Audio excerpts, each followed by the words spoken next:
Sometimes we spend years hiding the very thing that makes us extraordinary. Sarah Martinez had perfected the art of invisibility foundation thick enough to mask the scars that mapped her left cheek, hairstyled to create shadows, shifts chosen strategically to avoid the pediatric ward's brightest lights. For 3 years, she moved through the hospital corridors like a ghost. Brilliant at her job, but convinced her face told a story no one wanted to hear. But children see differently than adults. They notice what we try to hide, and they ask the questions that shatter our carefully constructed walls. It was a Tuesday morning when 7-year-old Emma, recovering from her 3rd surgery, reached up with small fingers and traced the air near Sarah's cheek. "Why do you cover your lightning?" she whispered. "It looks like you fought something scary and won." What happened next would transform not just Sarah's life, but the way an entire children's hospital thought about strength, beauty, and the stories our scars tell. Sarah's hospital ID badge hung crooked on her scrubs, the photo carefully positioned to show only her right profile. She'd requested that specific angle during orientation 3 years ago, claiming the lighting was better. The truth was more complicated. The newspaper clipping lay buried in her apartment drawer, yellowed edges curling inward like a secret folding in on itself. "Local teacher saves students in school fire," the headline proclaimed, accompanied by a photo of Sarah Martinez before. Her face was unblemished then, radiant with the joy of someone who believed in happy endings and children's infinite potential. That September afternoon had started like any other. 3rd grade art class, construction paper scattered across tiny desks, the smell of glue sticks and possibility filling the air. Then came the acrid smoke seeping under the door, the fire alarm's shrill cry, and Sarah's instant transformation from teacher to protector. She'd gotten all 23 children out safely, but the burning ceiling beam had other plans. It caught her as she made one final sweep of the classroom, searing across her left cheek and jaw, leaving a pattern that would later remind a 7-year-old of lightning. The months that followed blurred together surgeries, skin grafts, well-meaning family members suggesting she move on and not let it define her. Her mother had pressed makeup tutorials on her. Her father avoided looking directly at her face. Her students sent cards with crayon drawings of her as a superhero. But Sarah couldn't see past the mirror's harsh reflection. Teaching became impossible, not because she couldn't do the job, but because she couldn't bear the thought of children staring, of parent conferences conducted with averted eyes, of being the teacher with the scars. So she'd fled to nursing, where medical masks were common, and hospital lighting could be navigated strategically. The irony wasn't lost on her that she'd moved from saving children to healing them, but she'd buried that connection deep. Heroes didn't hide. Heroes didn't spend 45 minutes each morning applying foundation like war paint. Heroes certainly didn't choose night shifts to avoid the bright fluorescence that made concealer look obvious. Yet here she was, 3 years later, still running from that burning classroom, and the woman who'd emerged from it. Scarred but alive, the woman who'd emerged stronger. If you believe in the power of quiet resilience and unseen connections, take a moment to like this video and subscribe. This story may just change how you see strangers. Sarah's makeup compact sat on her bathroom counter like a prayer book, its heavy-duty foundation palette worn smooth from 3 years of daily devotion. The original beige had been replaced twice, but the dent in the center shade remained a testament to her unwavering routine. 5:30 a.m. every day. Foundation first, building layers like sedimentary rock, each coat hiding another piece of her story. Concealer next, then powder to set it all in place. Her left cheek required the most attention, the scars forming a web that caught light in unpredictable ways. The hair came next, carefully styled to fall forward, creating shadows that worked with the foundation to construct her daily invisibility. She'd studied the hospital's lighting like a photographer, memorizing which hallways had fluorescence that could betray her disguise, which patient rooms had windows that threw harsh afternoon light. The walk to work required its own choreography. Sarah kept her head slightly turned, phone positioned to block her left side when talking to colleagues. She'd perfected the art of standing in shadows during staff meetings, of positioning herself behind other nurses during rounds. "Morning, Sarah," called Janet from the nurses' station. "How was your weekend?" "Good, thanks," Sarah replied, already moving past the bright desk lamps toward the dimmer corridor. She'd learned that lingering in conversations meant exposure, meant the risk of someone noticing the subtle line where foundation met skin. Her patients knew her as the gentle nurse who administered medications with steady hands, who remembered their favorite stuffed animals and could distract them during procedures with perfectly timed stories. What they didn't know was that she chose her position during bedside manner carefully, always angling her right side toward them. The children's ward had become her sanctuary precisely because it was the one place where medical masks were not only acceptable but expected during certain procedures. But even masked, Sarah felt the weight of her concealment. Every morning, she applied her makeup like armor, transforming from scarred survivor to seamless caregiver. The compact's mirror reflected back her daily masterpiece, a face that looked almost normal, almost whole. She'd become an expert at creating the illusion of the person she used to be, but the effort exhausted her. Each layer of foundation felt like another step away from authenticity, another betrayal of the woman who'd run into fire to save children. Her colleagues saw her as competent,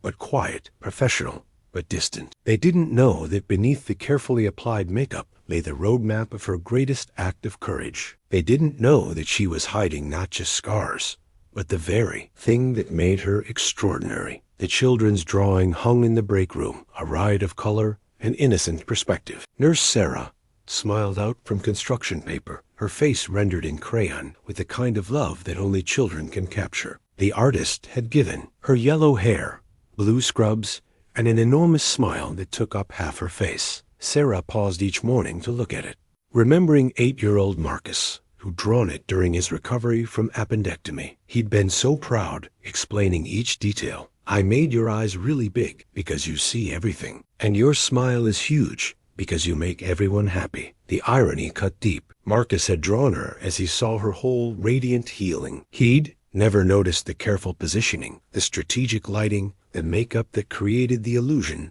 of unblemished skin. To him, she was simply the nurse who remembered that he liked his apple juice extra cold and his bedtime stories about dragons.st. Mary's Children's Hospital buzzed with its own unique energy. Unlike the adult wards, where silence often spoke of pain, the pediatric floor carried the sounds of resilience, video games beeping, families laughing, staff members making silly voices during procedures. Sarah had found her calling here, despite her reservations about visibility. The institutional culture, however, carried its own pressures. During her orientation, the department head had emphasized positive representation and professional appearance standards. The unspoken message was clear. Children and families needed to see strength, competence, and what administrators called appropriate visual presentation. Sarah had internalized these expectations, believing that her scars would somehow diminish her patients' confidence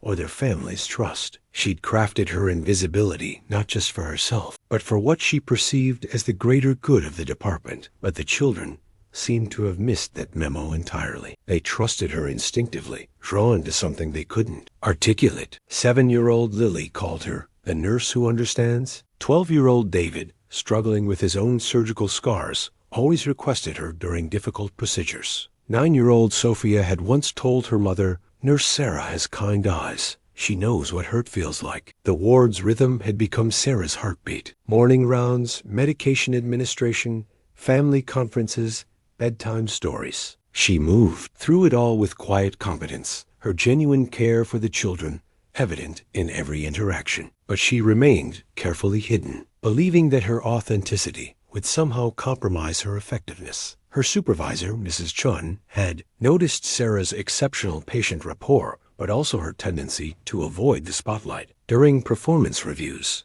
she gently suggested that Sarah might consider stepping forward more, perhaps mentoring newer nurses or participating in hospital PR events. Sarah had deflected these suggestions, claiming she preferred direct patient care. The truth was more complex. She feared that visibility would mean exposure, that stepping forward would reveal what she'd spent 3 years hiding. Emma Rodriguez's medical chart read like a story of quiet courage. 7 years old, third surgery for cleft palate repair, previous procedures at ages 2 and 4. The surgical team had done remarkable work, but complex reconstructions required time and multiple interventions. Sarah first met Emma on a Monday morning when the little girl arrived with her parents, Miguel and Rosa Rodriguez. They spoke in hushed Spanish, their worry evident in the way they hovered near Emma's bed, checking and rechecking her belongings. "Estás bien, Mia?" Rosa asked, smoothing Emma's dark hair. Emma nodded, but her eyes held the particular wariness of a child who'd learned that hospitals meant discomfort. She clutched a worn stuffed elephant. Its purple fabric faded from years of love and countless medical appointments. Sarah approached the bed from her practiced angle, right side forward, clipboard positioned to create additional visual barriers. "Hello, Emma. I'm Sarah, and I'll be your nurse today." Emma looked up with the direct gaze that only children possess, no social filters, no polite pretense. She studied Sarah's face with the intensity of someone cataloging important details. Sarah felt the familiar flutter of anxiety, wondering if her makeup would hold up under such scrutiny. "Do you speak Spanish?" Emma asked, her voice slightly muffled by the surgical changes to her palate. "A little," Sarah replied, grateful for the change of topic. "Cómo estás?"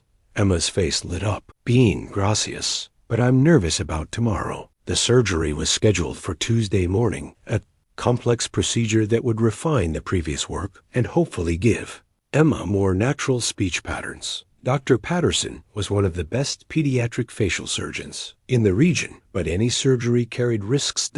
As Sarah conducted the admission assessment, she noticed Emma's remarkable resilience. The little girl had developed coping strategies that spoke to years of medical experiences. She knew to ask for extra blankets, understood when to fast before procedures, and had created games to distract herself during uncomfortable moments. "I count backwards from 100 in Spanish and English," Emma explained. "Sometimes I get all the way to 0, and sometimes I fall asleep first." Sarah felt a familiar tug of recognition. This child understood something about courage that most adults never learned. Emma's facial differences were visible, unguarded, part of her daily reality. She'd never learned to hide what made her unique.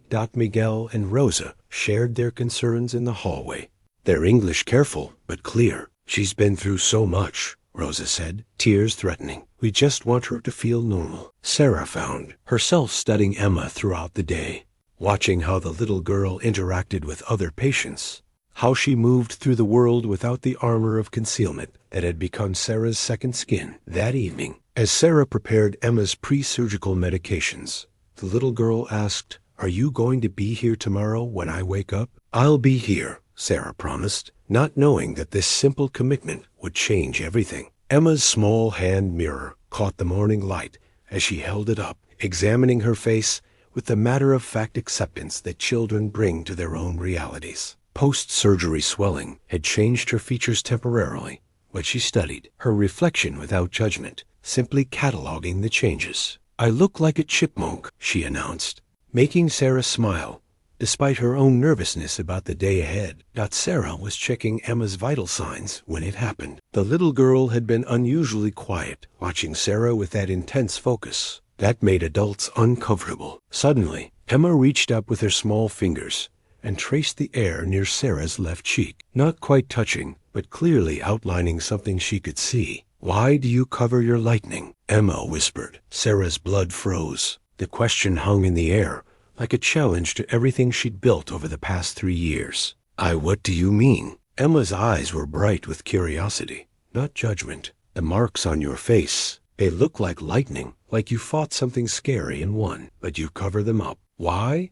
The foundation, the carefully applied layers, the strategic lighting, the positioned hair, none of it had fooled a 7-year-old's direct gaze." Sarah felt exposed, vulnerable, caught in a lie she'd been telling herself for years. "I can see it," Emma continued, her voice growing stronger. "Under all that makeup stuff, it's like you have lightning that you're trying to hide." Other children in the ward had begun to notice the conversation. Marcus, still recovering from his appendectomy, rolled his wheelchair closer. Lily, attached to her 4-pole, shuffled over in her hospital slippers. They formed a small circle around Sarah and Emma, their faces filled with innocent curiosity. "What lightning?" Marcus asked.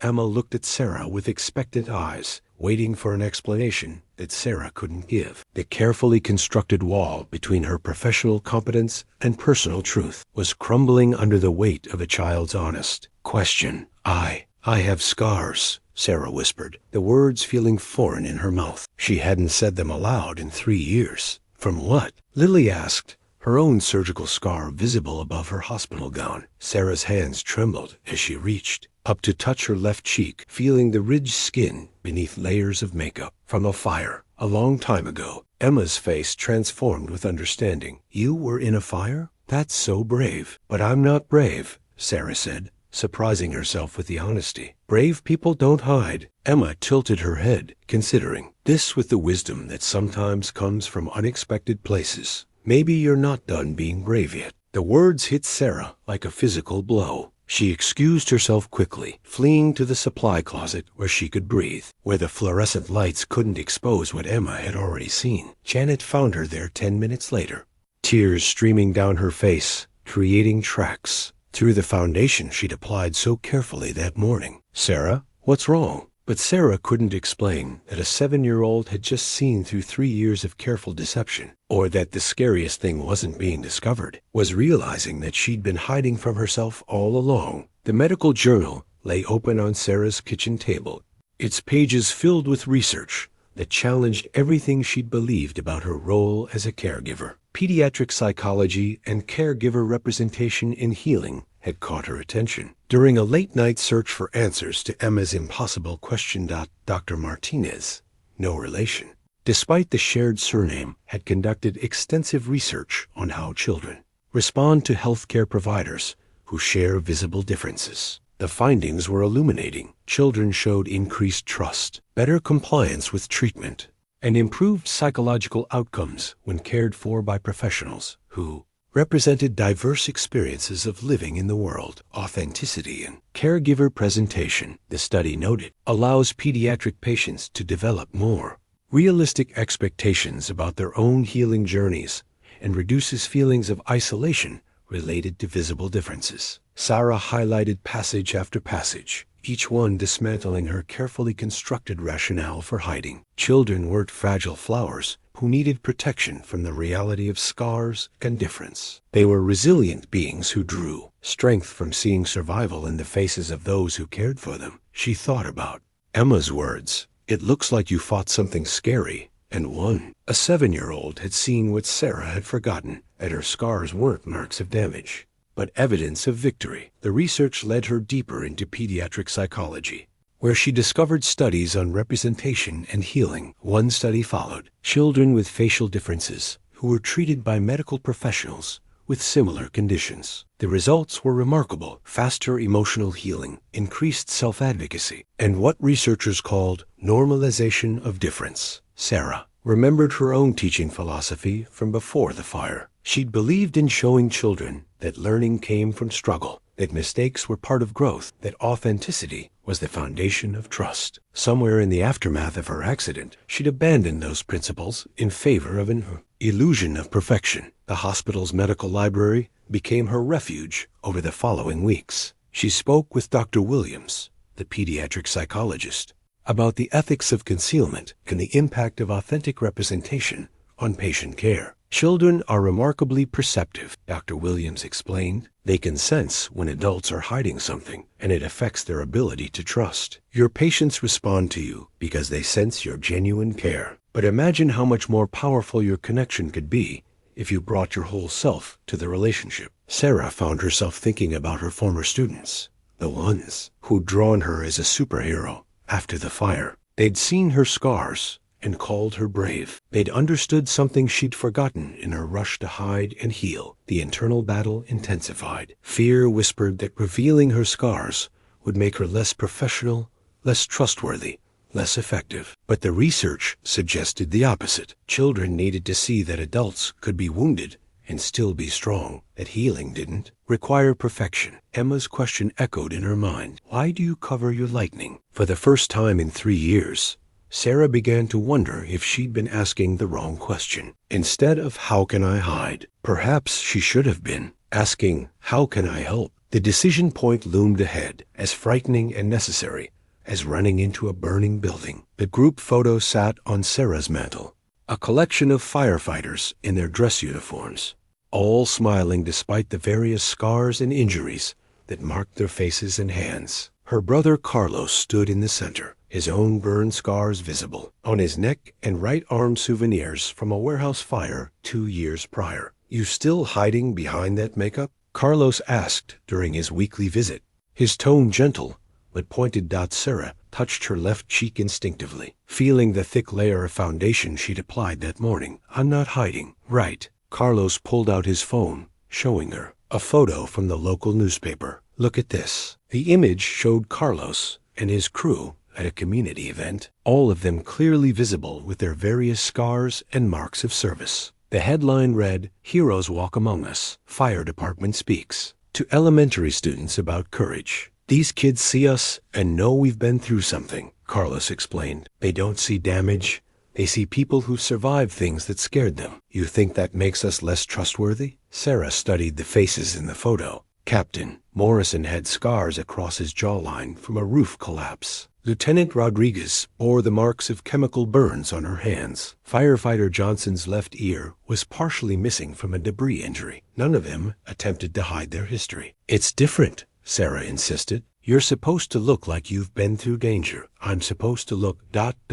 professional." Carlos's expression softened. "Sarah, you ran into a burning building to save 23 children. You're more professional than anyone I know." That evening, Carlos brought his crew to Sarah's apartment for dinner. She'd tried to position herself strategically, but these men and women had learned to see clearly through smoke and chaos. Her carefully applied makeup didn't fool them. "I remember when I got these," Captain Morrison said, touching the scars on his jaw. "Spent months wearing turtlenecks and growing my beard out. My wife finally asked me who I was hiding from." "What did you tell her?" Sarah asked. "That I was hiding from myself, from the guy who got hurt because he made a mistake." Morrison's eyes were kind but direct. "Took me a while to realize the scars weren't about the mistake. They were about the choice to go in anyway." Lieutenant Rodriguez rolled up her sleeves, revealing the chemical burn patterns on her forearms. "Kids at the school visits always ask about these. You know what I tell them? I tell them these marks mean I didn't give up when things got scary." The conversation continued late into the evening,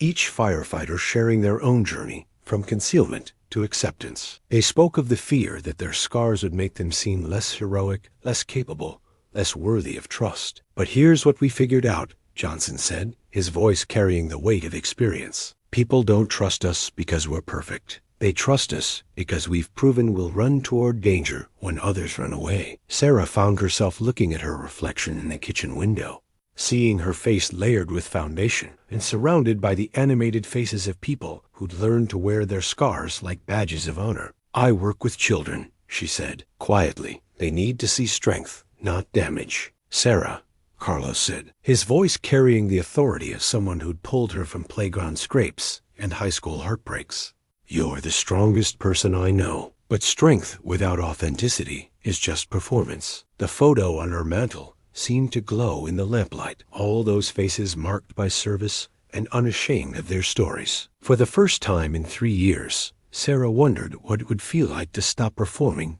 and start living. The surgical consent form bore the weight of parental love and terror. Miguel and Rosa Rodriguez had signed their names with careful precision, but Sarah could see the slight tremor in Rosa's handwriting, the way Miguel's signature trailed off as if he'd hesitated at the last moment. A faint water stain marked the corner of the paper tears that had fallen during the long night of waiting. Emma woke at 5 a.m. on surgery day, her small face calm, despite the magnitude of what lay ahead. She'd been through this before, at ages 2 and 4, but the complexity of this procedure made everyone more nervous. Dr. Patterson would be restructuring tissue that had been worked on twice before, requiring delicate precision and considerable hope. "Are you scared?" Sarah asked as she prepared Emma's pre-surgical medications. Emma considered the question with the seriousness that children bring to important matters. "A little, but I've been scared before and been okay." Sarah felt a stab of recognition. This 7-year-old understood something about courage that Sarah had forgotten, that being scared didn't disqualify you from being brave. Nurse Sarah Emma said, her voice dropping to a whisper. "Can I tell you something?" Sarah leaned closer, expecting a child's confession or worry about the surgery. "I think you're brave with your face covered up, but I think you'd be even braver with it showing." The words hit Sarah like a physical blow. Here was this child, facing her own surgical uncertainty, offering wisdom that Sarah's adult mind had rejected for 3 years.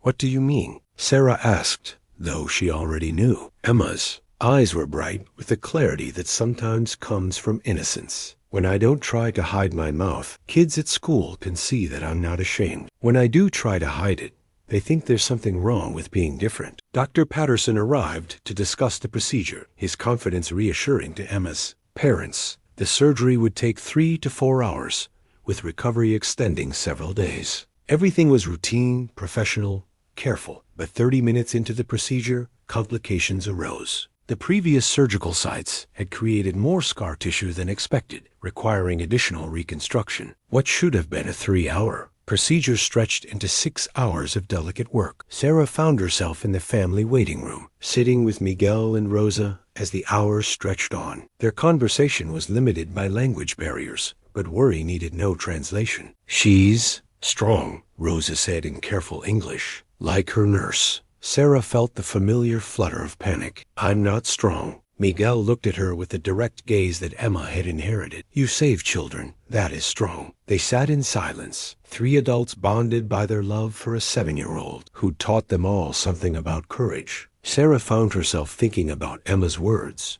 about the choice between hiding and showing, about the difference between being scared and being brave. When Dr. Patterson finally emerged from surgery, his scrubs were rumpled, but his smile was genuine. "She did beautifully. The reconstruction was more complex than we anticipated, but the results should give her much better function and aesthetics." As Emma slowly woke from anesthesia, groggy and swollen but safe, she looked around the safe recovery room until her eyes found Sarah. "Did you decide?" Emma whispered through the post-surgical haze. "Decide what, sweetie?" "Whether you're going to be brave with your face." Sarah felt tears threatening to dissolve the careful makeup she'd applied 12 hours earlier. This child, emerging from her own battle with surgical reconstruction, was still thinking about Sarah's hidden courage. "I'm thinking about it," Sarah whispered back. Emma smiled, the expression made precious by the bandages and swelling. "Good. I think your lightning is beautiful." The resignation letter sat half-written on Sarah's laptop screen,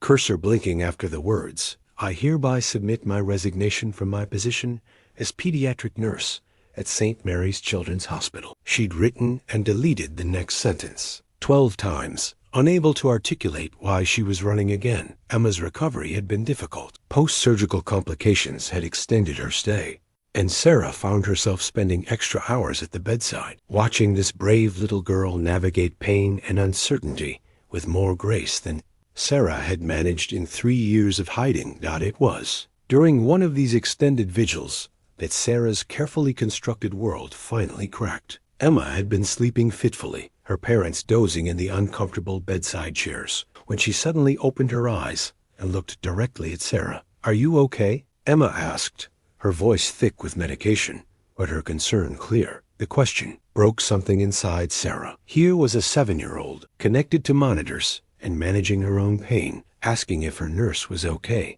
The role reversal was too much. Sarah excused herself and walked to the hospital chapel, a small interfaith space that stayed open 24 hours for staff and families. She sat in the back pew, tears finally coming after 3 years of careful control. The breakdown was complete. Years of suppressed grief, anger, and fear poured out in the empty chapel. She grieved for the teacher she'd been, for the woman who'd run into fire without thought for her own safety, for the person who'd believed that authenticity was the foundation of trust. She grieved for the children she'd taught, who'd drawn her as a superhero and understood something about courage that she'd forgotten. She grieved for the 3 years she'd spent hiding from herself, for the patients who'd received her professional care, but never her authentic presence. But somewhere, in the midst of her tears, Sarah began to remember. She remembered the moment she decided to go back into that burning classroom, not because she wasn't afraid, but because the children's safety mattered more than her fear. She remembered the certainty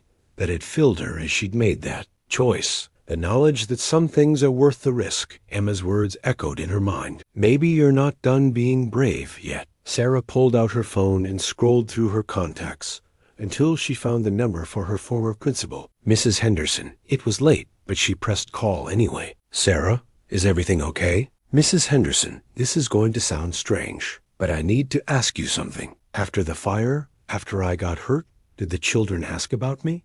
There was a pause. Oh, honey, they asked about you every day. They wanted to know if you were okay, when you were coming back, if your scars hurt. They were so proud of you. Proud? Sarah, you saved 23 children. They saw you as a hero, scars and all. They understood that heroes get hurt sometimes, and they were proud to know someone who was brave enough to get hurt saving others. Sarah sat in the chapel, processing this revelation. The children she'd taught hadn't seen her scars as damage. They'd seen them as proof of her courage. She'd been hiding from acceptance, not rejection. When she finally returned to Emma's room, the little girl was awake, watching the door as if she'd been waiting. I was worried about you, Emma said simply. Sarah approached the bed, no longer caring about angles or lighting. Emma, can I tell you something? Sure. I think you're the bravest person I know. And I think you're right. I haven't been done being brave yet. Emma's smile was worth every tear Sarah had shed in the chapel. Does that mean you're going to show your lightning?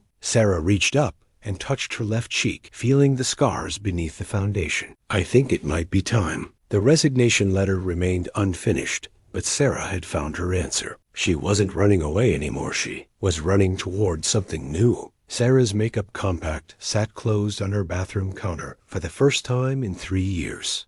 Its weight somehow different now that it represented a choice rather than a necessity. She'd stood in front of her bathroom mirror for 20 minutes, studying the face that looked back at her, the face she'd been hiding from the world and from herself. The scars were more visible than she'd remembered, a network of silver lines that caught the morning light and told the story of her choice. To run toward danger without foundation, they seemed to pulse with their own rhythm, a roadmap of courage that she'd been covering with concealer. Her hands shook as she applied simple moisturizer instead of the elaborate foundation ritual. She styled her hair normally, letting it fall naturally instead of positioning it to create shadows. The woman in the mirror looked vulnerable, authentic, and terrifyingly real. The drive to work felt different. Without the armor of makeup, Sarah felt exposed to the world in a way that was both frightening and liberating. She caught sight of herself in the rearview mirror and didn't flinch progress.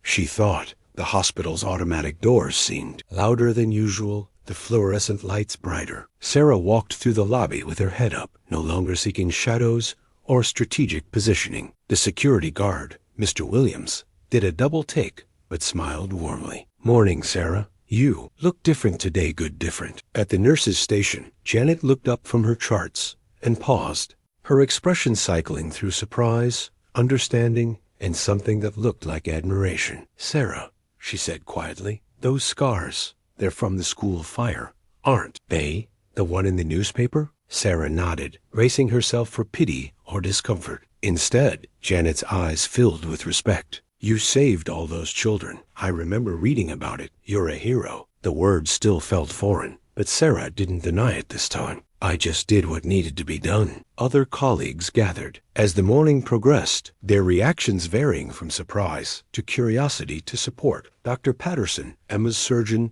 stopped by during rounds. Sarah, I have to say your authenticity is refreshing. In pediatric medicine, children respond to caregivers who've clearly overcome something themselves. But it was Emma's reaction that mattered most. When Sarah entered her room for the morning assessment, the little girl's face lit up with pure joy. You did it! You showed your lightning. Emma clapped her hands despite the IV line. You look so much more like yourself. How do you know what I look like as myself? Sarah asked, laughing. Because now your outside matches your inside, brave and strong and not hiding. The other children on the ward took notice throughout the day. Marcus wheeled over during lunch, studying Sarah's face with scientific interest. Those are cool scars, he announced. They make you look like a warrior. I like them too, added Lily. They make you look real. Sarah found herself engaging with patients differently, no longer worried about angles or lighting. She knelt beside beds without calculating which side to present. leaned in close during procedures without fear of exposure, and participated in hallway conversations without seeking shadows. The physical sensation was remarkable. Her skin could breathe, her face could move naturally, and she could touch her cheek without feeling layers of concealer. But the emotional transformation was even more profound. For the first time in 3 years, Sarah felt like herself again. By the end of the shift, she realized that none of her fears had materialized. Parents hadn't withdrawn their children from her care. Colleagues hadn't treated her differently except to show more respect. Children hadn't been frightened. They'd been inspired. As she prepared to leave, Emma called out one final observation. "Nurse Sarah, you know what's different about today?" "What's that, sweetheart?" "Today, you looked like you belong with us brave kids." The staff meeting minutes lay scattered across the conference table, handwritten notes documenting a conversation that none of the participants had expected. Authentic representation in patient care had become an impromptu agenda item after Sarah's transformation sparked discussions throughout the pediatric ward. It started with Janet. During the morning coffee break, she'd pulled Sarah aside and quietly shared her own story, the birthmark on her shoulder that she'd been hiding under high-necked scrubs for 2 years, convinced that parents would question her competence if they saw it. "Seeing you be so honest about your scars," Janet said, "it made me realize I've been solving a problem that didn't exist." By lunchtime, the conversation had spread to the break room. Dr. Williams, the pediatric psychologist, had joined a group of nurses discussing the impact of authentic representation on patient outcomes. "There's significant research supporting what Sarah's experiencing," Dr. Williams explained. "Children who see healthcare providers with visible differences show increased trust and better psychological outcomes." Maria from physical therapy shared her experience with a prosthetic leg hidden beneath long pants for 3 years of working with child amputees. "I kept thinking I needed to look normal for them to trust me, but maybe I was depriving them of seeing someone who understood their journey." The conversation grew throughout the week. Tom, a speech therapist with a stutter he'd spent years perfecting techniques to hide, began speaking more naturally during sessions. Children who struggled with speech impediments responded with unprecedented openness. Sarah found herself at the center of an unexpected movement within the hospital. Staff members approached her privately, sharing their own stories of concealment and the exhausting effort required to maintain professional facades that served no one. "I've been wearing colored contacts for 5 years," admitted Dr. Patel, the resident ophthalmologist. "My heterochromia made me feel like patients wouldn't take me seriously. But the children I treat often have eye conditions maybe seeing. Someone successful with different-looking eyes would help them." Mrs. Chun, the department supervisor, called an informal staff meeting to address what she termed the authenticity conversation. Sarah sat nervously, wondering if her decision to reveal her scars had created problems for her colleagues. "I've been observing patient interactions this week," Mrs. Chun began,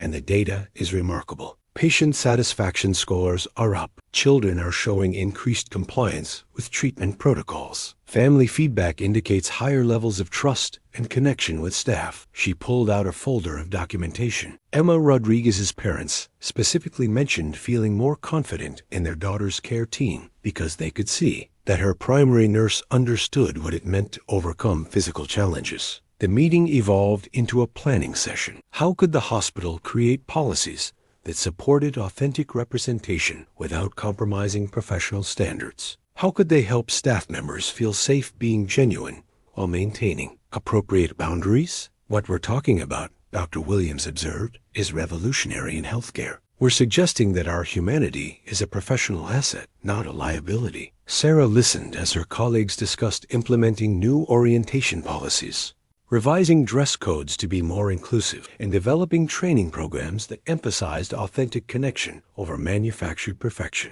"I think," Janet said, "we need to remember that children aren't looking for perfect caregivers. They're looking for real ones." The hospital administration had initially expressed concern about maintaining professional appearance standards, but patient feedback was impossible to ignore. Families were responding positively to staff members who brought their whole selves to patient care. By the end of the week, the pediatric ward felt different. Staff members moved with less artificial constraint, engaged more naturally with patients, and seemed more genuinely connected to their work. The change was subtle but profound, the energy of authenticity replacing the exhaustion of constant performance. Sarah realized that her decision to show her scars hadn't just freed her from 3 years of hiding, it had given her colleagues permission to stop hiding too. Emma's thank you card was a masterpiece of 7-year-old artistry. Crayon figures danced across construction paper, two warriors with visible scars standing side by side under a rainbow. Thank you for showing me how to be brave. The carefully written message read, Love, Emma the Lightning Warrior. The surgery had been successful, but Emma's recovery required patience and courage that impressed even the most experienced pediatric staff. The swelling was gradually subsiding, and her speech was already clearer than before the procedure. More importantly,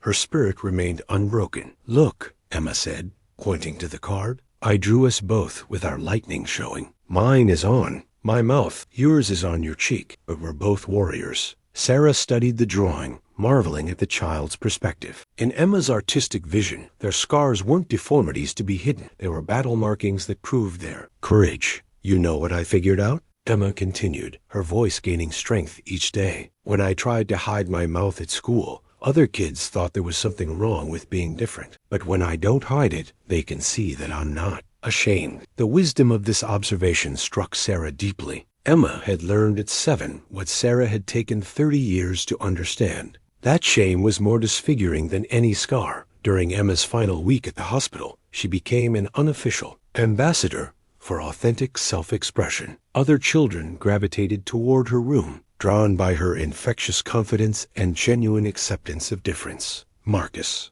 still recovering from his appendectomy, wheeled his chair into Emma's room every afternoon. Emma helped me stop being embarrassed about my surgery scar, he told Sarah. She said scars are proof that you survived something hard. Lily, whose own surgical site was healing well, had stopped wearing the oversized hospital gowns that hid her incision. If Emma can be proud of her lightning, I can be proud of mine too. Emma had created an informal support group of young patients, all learning to embrace their medical journeys without shame. Sarah watched in amazement as this 7-year-old accomplished what years of formal therapy often couldn't, helping children see their differences as sources of strength rather than embarrassment. How did you get so wise? Sarah asked during one of their conversations. Emma considered the question seriously. I think when you stop trying to hide, you can use your energy for better things, like helping other people stop hiding too. The discharge day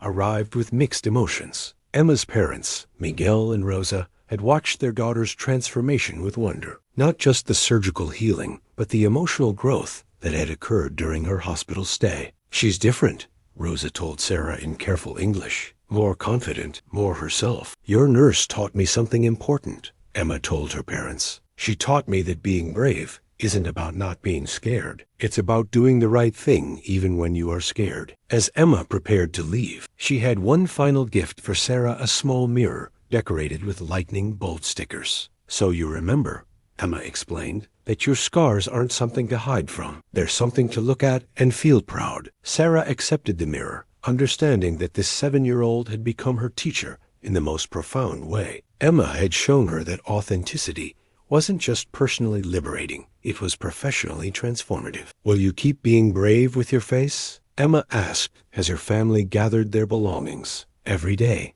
Sarah promised. Will you? Emma's smile was radiant, unguarded, and completely authentic. Always. We're lightning warriors now. As Emma walked down the hospital corridor for the last time, other children and staff members waved goodbye to the little girl who'd started a revolution of authenticity. Her laughter echoed through the halls, a sound of pure courage that would inspire everyone who heard it long after she was gone. Sarah's PowerPoint presentation glowed on the conference room screen, slides filled with data that told a story the hospital board hadn't expected to hear. Patient Outcomes and Caregiver Authenticity Study, read the title slide, followed by charts and graphs that documented the remarkable changes in the pediatric ward over the past month. The boardroom intimidated Sarah-polished mahogany table, formal portraits of past hospital administrators, and 12 serious faces studying her with varying degrees of skepticism. Mrs. Chun sat beside her,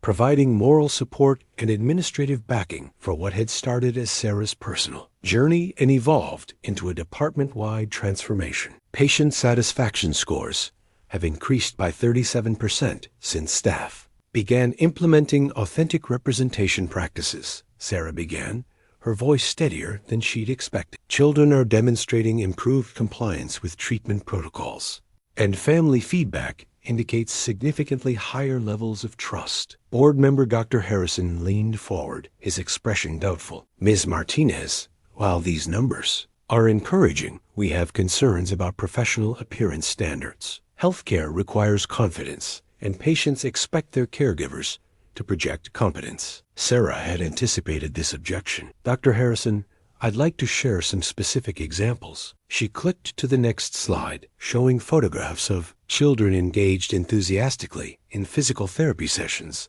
speech therapy, and medical procedures. This is Marcus Rodriguez, age 8, during physical therapy with Maria Santos, who uses a prosthetic leg. His engagement and effort tripled when he learned that his therapist understood challenges related to physical differences. Another slide. This is Lily Chun, age 9, during a speech therapy session with Tom Williams, who addresses his own stutter naturally rather than hiding it. Her progress in 2 weeks exceeded what we typically see in 2 months. Board Chair Mrs. Patterson studied the data carefully. These are impressive outcomes, but how do we balance authenticity with professional standards? We can't simply abandon appearance guidelines. Dr. Williams, the pediatric psychologist, had been invited to support Sarah's presentation. Mrs. Patterson, we're not suggesting abandoning professionalism. We're suggesting that authenticity is a professional strength, not a weakness. Children who see caregivers with visible differences develop more realistic expectations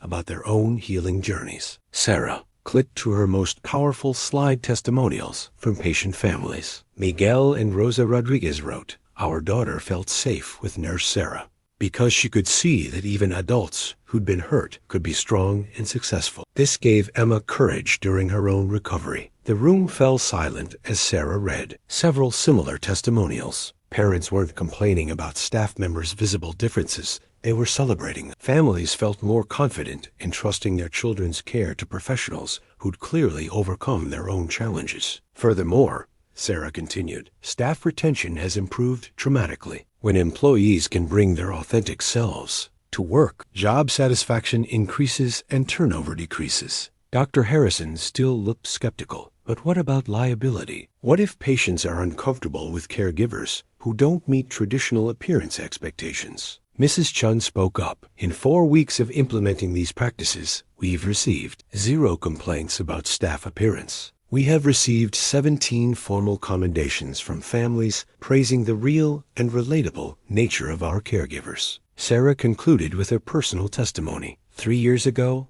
I believed that hiding my scars made me a better nurse. I've learned that showing them makes me a more effective caregiver. My patients trust me more, not less, when they can see that I understand what it means to survive something difficult. The board deliberated for 30 minutes while Sarah and her colleagues waited in the hallway. When they were called back, Mrs. Patterson's expression was thoughtful rather than dismissive. Ms. Martinez, your data is compelling. We're prepared to implement new policies supporting authentic representation with appropriate guidelines to maintain professional standards while encouraging genuine connection between staff and patients. The vote was unanimous. St. Mary's Children's Hospital would become the first in the region to formally support authentic representation as a component of excellent patient care. As Sarah gathered her presentation materials, Dr. Harrison approached her. Ms. Martinez, I owe you an apology. I was focused on traditional standards without considering patient outcomes. Your work has changed my perspective on what professional excellence actually means. Walking out of the boardroom, Sarah realized that Emma's simple question about lightning had started something much larger than personal transformation. It had begun institutional change. The local news feature aired on a Thursday evening, but by Friday morning, Sarah's story had spread far beyond the city limits. Hospital nurses' scars tell story of heroism, read the headline, accompanied by footage of Sarah working with young patients. Her face clear and unguarded for the first time in 3 years. Reporter Jennifer Walsh had approached the hospital after receiving a tip about the authenticity movement in the pediatric ward. What she'd expected to be a simple human interest piece had evolved into something much more significant when she learned about Sarah's background as the teacher who'd saved 23 children from a school fire. "I went into that classroom because children needed help," Sarah said during the interview, the camera capturing both her scars and her confidence. "I work in this hospital for the same reason." When you realize that your purpose is bigger than your fears, everything changes. The story went viral within hours. Hashtag Lightning Warrior began trending on social media, sparked by Emma's drawing that the news station had featured. Parents shared stories of their own children's medical journeys. Healthcare workers posted photos of their own scars and differences. And teachers from Sarah's former school shared memories of her heroism. The response overwhelmed Sarah. Her phone buzzed constantly with interview requests from national news programs, medical journals, and advocacy organizations. She'd become the unexpected face of a movement she'd never intended to start. "I just wanted to be honest with my patients," she told Carlos during one of his visits, showing him the stack of letters that had arrived at the hospital. "I never expected this." The letters came from around the country, healthcare workers sharing their own stories of hiding differences. Parents thanking her for showing their children that scars could be beautiful, and patients who'd been inspired to embrace their own healing journeys without shame. One letter particularly moved her. "Dear Nurse Sarah, I'm a pediatric surgeon with a port wine-stained birthmark on my face. I've been covering it with makeup for 10 years, terrified that patients' families wouldn't trust me. After seeing your story, I went to work without concealer for the first time. A little girl told me I looked like a princess with special decorations. Thank you for giving me permission to be myself." But the attention also brought challenges. Some comments on social media questioned whether healthcare providers with visible differences projected the right image. A few parents called the hospital, expressing concern about unprofessional appearance standards. Mrs. Chun fielded these calls with grace, sharing the data about improved patient outcomes and family satisfaction. "We understand your concerns," she would say, "but our priority is providing the highest quality care. And our data shows that authentic representation enhances rather than compromises that care." National pediatric nursing organizations reached out, inviting Sarah to speak at conferences and contribute to policy discussions about representation in healthcare. The American Academy of Pediatrics requested her input on guidelines for supporting healthcare workers with visible differences. Dr. Williams helped Sarah navigate the media attention, recognizing that her discomfort with fame could undermine the message she'd accidentally created. "You didn't ask for this platform," he reminded her, "but you have an opportunity to help other healthcare workers and patients feel less alone." Sarah agreed to selected interviews, always emphasizing that her story wasn't unique, that many healthcare workers had overcome challenges and brought that strength to their patient care. She spoke about Emma's wisdom, her colleagues' courage in embracing authenticity, and the hospital's leadership in supporting genuine representation. The most meaningful moment came during a live television interview when the host asked about her advice for other healthcare workers hiding differences. "I spent 3 years believing that my scars made me less professional," Sarah said, looking directly into the camera. "What I learned is that my scars made me more human, and humans helping humans heal. That's what healthcare is supposed to be." The segment ended with footage of Sarah reading to children in the pediatric ward, her scars visible and her joy evident. In the background, Emma's drawing of 2 lightning warriors served as a reminder that sometimes the most profound wisdom comes from the smallest voices. The lesson plan spread across Sarah's kitchen table represented a full circle she'd never imagined completing. Heroes have scars. A unit on courage and authenticity would be her first return to classroom teaching since the fire 3 years ago, this time as a guest speaker at Roosevelt Elementary, her former school. Principal Henderson had called personally, her voice warm with the affection of someone who'd watched Sarah grow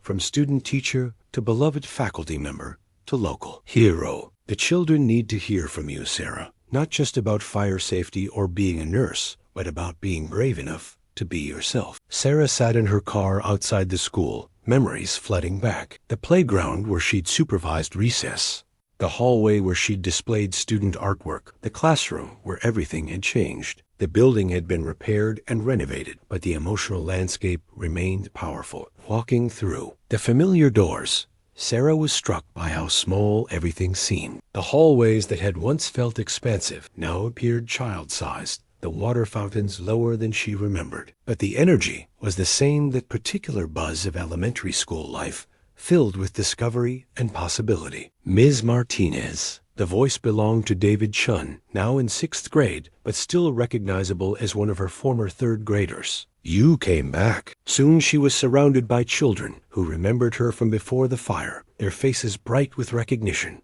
and joy. They'd grown, of course, but their essential spirits remained unchanged. What surprised Sarah was their reaction to her scars. Not shock or discomfort, but something closer to reverence. "Those are from when you saved us," said Maria Santos, pointing to Sarah's left cheek. "My mom says they're hero marks." The current 3rd grade class had prepared for her visit by studying heroes throughout history. Their teacher, Ms. Rodriguez, had specifically focused on the idea that heroism often comes with visible and invisible costs. "Today we're going to talk about what makes someone brave," Sarah began, standing in front of the interactive whiteboard where she'd once taught multiplication tables. "Can anyone tell me what they think courage means?" Hands shot up around the room. "Not being scared," called one student. "Standing up to bullies," offered another. Sarah smiled. "Those are good answers. But I want to tell you a secret about courage. Being brave doesn't mean you're not scared. It means you do the right thing, even when you are scared." She told them about the fire, about the choice to go back into the classroom, about the beam that had fallen and changed her face forever. The children listened with the intense focus that only comes when someone is sharing truth. "For 3 years, after that day, I hid these scars," Sarah said, touching her left cheek. "I was embarrassed and scared that people would think I looked different." "But you look awesome," interrupted Tommy Williams. "Those scars prove you're brave." Sarah felt tears threatening. "You know what, Tommy? It took me 3 years and a very smart 7-year-old patient to teach me that same thing." She shared Emma's story, the question about lightning, and the journey of learning to embrace authenticity. The children absorbed every word, occasionally gasping at traumatic moments or nodding in recognition of truths they understood instinctively. "Now," Sarah continued, "I want each of you to think about something that makes you different, or something you might feel embarrassed about. Remember that those differences often contain your greatest strengths." The discussion that followed amazed her. Children shared stories about learning disabilities, family circumstances, physical differences, and social anxieties, but framed in the context of heroes having scars. These differences became sources of potential strength rather than shame. 8-year-old Isabella, who wore hearing aids, said, "Maybe my hearing aids are like your scars. They show that I'm strong, enough to get help when I need it." 9-year-old Marcus, who struggled with reading, added, "Maybe having dyslexia means I'll understand other kids who have trouble with school." As the presentation concluded, the children lined up to thank Sarah personally. Many wanted to touch her scars gently, treating them with the reverence they might show a medal of honor. "Will you come back and teach here again?" asked Sophia Martinez. "We need more teachers who understand about being brave." Principal Henderson approached as the children filed out for recess. "Sarah, I have a proposition. We're developing a new social-emotional learning curriculum focused on resilience and authenticity. Would you consider consulting on it? Maybe even returning to teaching part-time?" Sarah looked around the classroom, at the eager faces and artistic projects,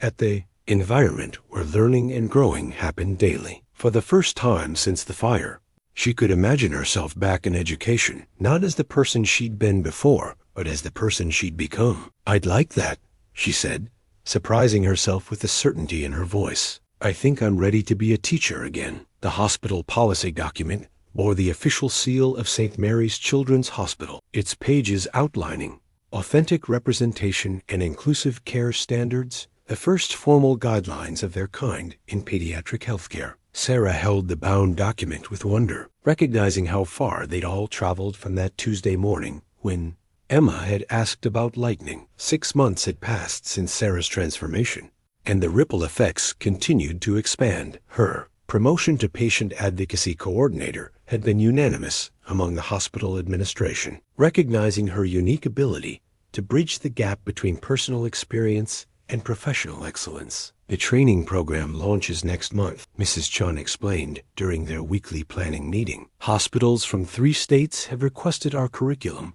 on authenticity in patient care. Sarah's new role involved developing protocols that supported healthcare workers with visible differences while maintaining professional standards. The balance required delicacy, encouraging genuine representation without creating pressure for unwanted disclosure. The training modules addressed everything from managing patient reactions to supporting colleagues through their own journeys of authenticity. Sarah had collaborated with Dr. Williams to create content that was both psychologically sound and practically applicable. We're not asking anyone to reveal more than they're comfortable sharing, Sarah emphasized during the pilot training session. We're simply creating space for people to bring their whole selves to their work if they choose to do so. The most rewarding aspect of her new position was working directly with trauma survivors throughout the hospital system. Word had spread through medical communities, and Sarah regularly received referrals for healthcare workers struggling with their own visible differences. Last week, she'd counseled a surgical resident with vitiligo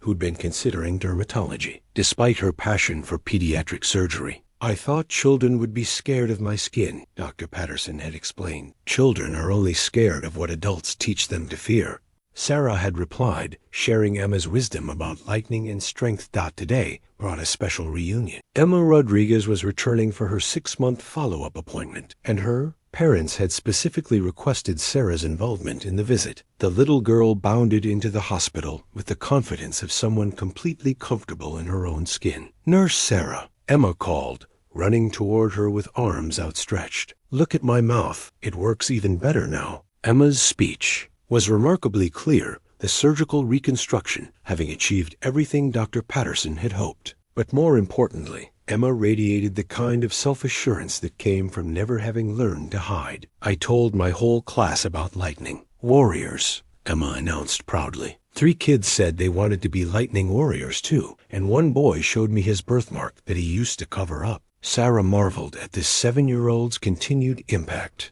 Emma had become an ambassador for authenticity in her elementary school, teaching other children what adults often struggled to learn. During the medical appointment, Dr. Patterson documented excellent healing and function, but he also noted something in Emma's chart that had never appeared in a medical record before. Patient demonstrates exceptional self-advocacy and peer support related to facial differences, recommending continued involvement in hospital's peer mentorship program. The peer mentorship program had been Sarah's innovation, connecting young patients with similar medical journeys to children who'd successfully navigated their own healing. Emma had become their youngest volunteer, visiting newly admitted children with facial reconstruction needs. "I tell them about lightning warriors," Emma explained to Dr. Patterson. "I show them my scars and Nurse Sarah's scars, and I tell them that being different makes you special, not weird." As Emma's family prepared to leave, her mother Rosa pulled Sarah aside. "You changed our daughter's life," she said in careful English. "But more than that, you changed how she sees herself. She believes she's beautiful, exactly as she is." "She is beautiful exactly as she is," Sarah replied. "She taught me the same thing about myself." The afternoon brought a surprise visitor, Carlos, accompanied by his fire crew, all in dress uniforms for a hospital ceremony. St. Mary's was dedicating a new wing to trauma recovery, and the fire department had been invited to participate in the ribbon cutting. "Look at you," Carlos said, beaming with pride. Patient advocate, policy developer, trainer of medical professionals. Who would have thought that finally being yourself would lead to all this? As Sarah stood with her colleagues, surrounded by the institutional changes that had grown from one child's innocent question, she realized that authenticity hadn't just freed her from hiding, it had revealed her true calling. The hospital corridors that had once felt like a maze of shadows and strategic positioning now felt like home. Sarah walked them proudly, her scars visible and her purpose clear, knowing that sometimes the greatest professional growth comes from personal courage. She thought of Emma's words, "Maybe you're not done being brave yet." The little girl had been right. Sarah's bravery was just beginning. The framed photograph sat on Sarah's desk in her new office, capturing a moment of pure joy between a nurse and her young patient. Sarah and Emma smiled at the camera, both of their faces clearly visible, their scars catching the light like badges of honor. Emma had insisted on the photo during her final follow-up visit, declaring that Lightning Warriors needed documentation of their friendship. 2 years had passed since that transformative Tuesday morning when a 7-year-old had asked why she covered her lightning. Sarah often returned to that moment in her mind, marveling at how one child's innocent question had reshaped not just her life, but an entire approach to healthcare authenticity. The changes were measurable now. St. Mary's Children's Hospital had become nationally recognized for its authentic care initiative, with patient satisfaction scores consistently ranking in the top 5% nationwide. More importantly, staff retention had improved dramatically as healthcare workers felt supported in bringing their genuine selves to patient interactions. Sarah's speaking engagements had taken her across the country, sharing the story of transformation that began with Emma's wisdom. At each conference, medical convention, and training session, she emphasized the same core message. Authenticity wasn't a professional liability, it was a patient care asset. When we hide our humanity, she would tell audiences of healthcare professionals, we deprive our patients of the very thing they need most: connection with someone who understands that healing is possible. The ripple effects continued to expand. Medical schools had begun incorporating authentic representation into their curricula. Professional organizations had revised appearance guidelines to support inclusive definitions of competence. Most significantly, thousands of healthcare workers had found the courage to stop hiding their own differences. Emma, now 9 years old, had become something of a celebrity in advocacy circles. Her articulate speaking about facial differences and authentic self-expression had caught the attention of organizations supporting children with medical challenges. She traveled with her parents to speak at conferences, always carrying the same message. Being different wasn't something to overcome, it was something to celebrate. Lightning Warriors don't hide their lightning had become her signature phrase.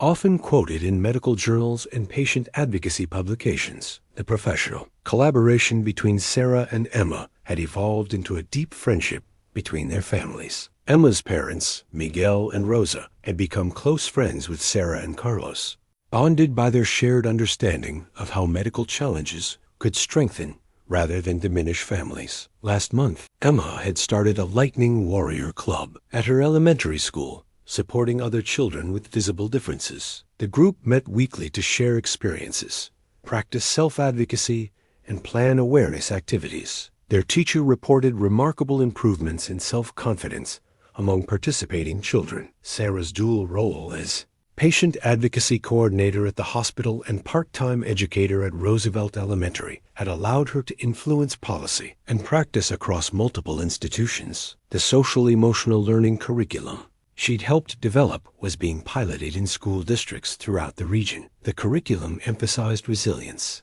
authentic self-expression, and the understanding that everyone carries both visible and invisible challenges. Children learned that differences were sources of strength rather than shame, that asking for help was courageous rather than weak, and that empathy grew from understanding rather than pity. During a recent classroom visit, Sarah had asked the same question Emma had posed to her. Who can tell me what it means to be brave? A student with hearing aids had raised her hand. Being brave means not hiding the things that make you special. Another child, who walked with crutches due to cerebral palsy, had added, being brave means helping other people see that different isn't bad. Sarah had smiled, recognizing Emma's influence in their responses. The little girl who'd seen lightning instead of scars had taught an entire generation to reframe difference as strength. The evening brought Sarah back to the question that had opened this journey. Sometimes we spend years hiding the very thing that makes us extraordinary. Standing in her bathroom, she looked at her reflection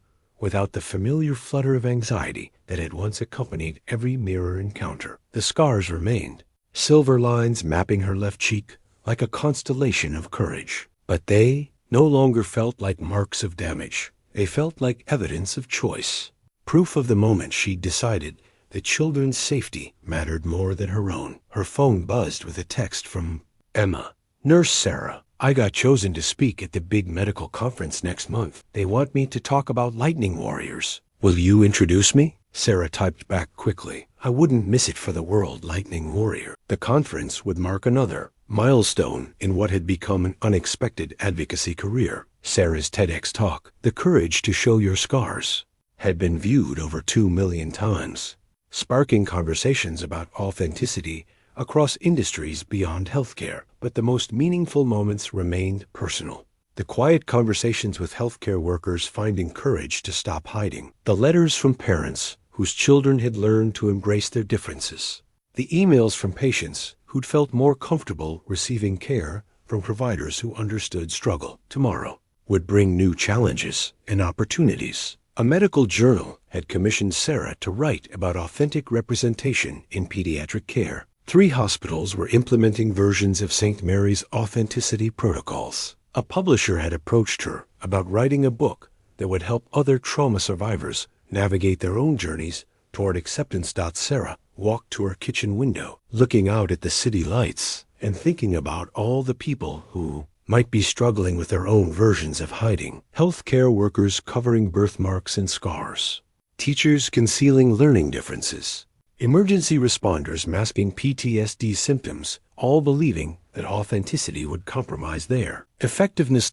She thought about Emma's wisdom. When you stop trying to hide, you can use your energy for better things, like helping other people stop hiding too. The little girl had been right about everything. Authenticity hadn't made Sarah less professional. It had made her more human. And humanity, it turned out, was exactly what healing required.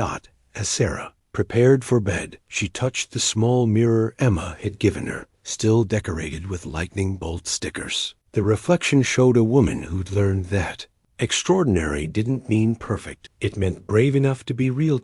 If this story touched you, perhaps there's someone from your past who deserves to know the difference they made. And if you'd like more stories that remind us of our shared humanity, remember that authenticity is the foundation of connection. Sometimes the smallest acts of courage create ripples that travel through decades. Sarah's decision to show her scars had started with one child's question and grown into a movement that would touch thousands of lives. The lightning warriors were just getting started.